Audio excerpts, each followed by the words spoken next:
के बात बाटे लाखों परेशानी बाटे माई बस तुहार उम्मीद पर अपना इस संगीत रूपी नैया के अथाह समुद्र में खोल रहल बानी।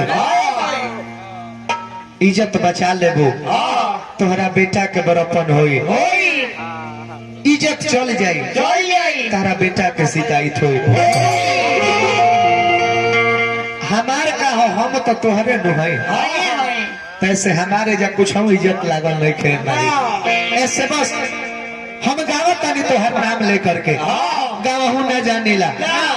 पढ़े लिखे के जब समय रहे तो समाज में घूमे लगनी, निमन से पढ़ाइयो करे के मौका ना मिलल। बाकी तोहर दिन माई कि केहू ब्यास जी कहेला केहू गायक जी कहेला, खुशी होला कि ये माई कुछ हो बा बेटवा पागले हो बुरबके के लिस्ट में रखले बारू, लेकिन कहीं कहीं इतना मान सम्मान दिवा देवे कि हमनियों के मन खुश हो जाए। इस भक्त कहले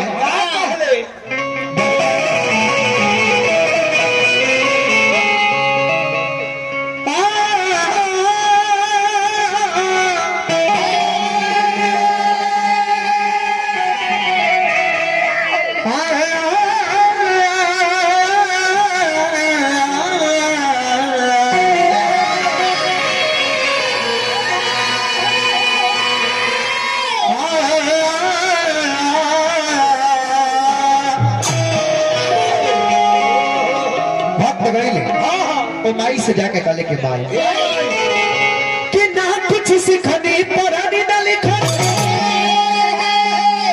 ए माई कि ना कुछ सिखनी पढ़नी ना लिखनी अरे गाइले नदी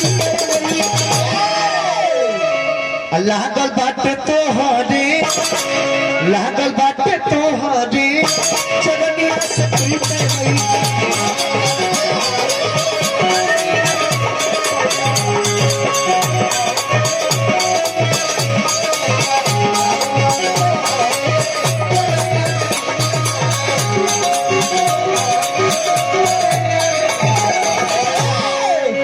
खड़ा होते होते रुपया देता नहीं बहनी हो गए कितना मन विश्वकर्मा जी तुलसी के माध्यम से पुरस्कार दिले बानी।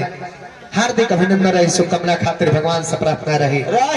ए गाँव के नाम हटे तुलसी विश्वकर्मा जी हमरा का पुरस्कार दिहले मैंने क्यों देवे वाला देवते आज जौन ग्राम में हमने के गाँव तनी जाई देवते के नाम हटे न जी कैसे बड़ा अच्छा लागता कि समय इतना भीड़ में जा उपस्थित हो करके एक कार्यक्रम के शोभा बढ़ावा तानी हमनी के मनोबल के ऊंचा कैले बानी। एकरा खातिर दिल से अभिनंदन करब और इजा तो हमनी खातिर सब लोग माननीय बा स्मरणीय बा वंदनीय बातें अगर सबकर स्वागत हमारी बारी से करता ने तब परिणाम करे में रात बीत जाएगी। ऐसे मंच के माध्यम से सबका चरण स्पर्श हम कई चाहता ने एक बार ताली बजा के आशीर्वाद देते हैं जा सब लोग। बहुत अच्छा लगता है जा दुगोला के कार्यक्रम हो जन हम गए कलाकार और सबके सेवा में मौजूद बा।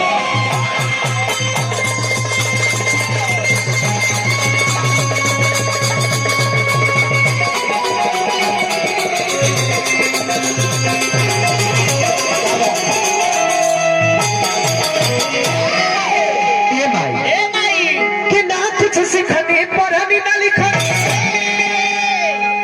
अरे गाइले नदी ए माई लागल बाटे तो हरे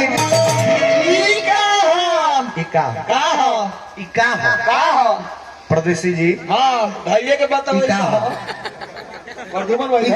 बताओ बोला एक करे के कहल जाला एगो झटका एगो झटका झटका कहल का चीज के चलत चलत पानी अचानक आके लाग गई ओकरे नाम झटका।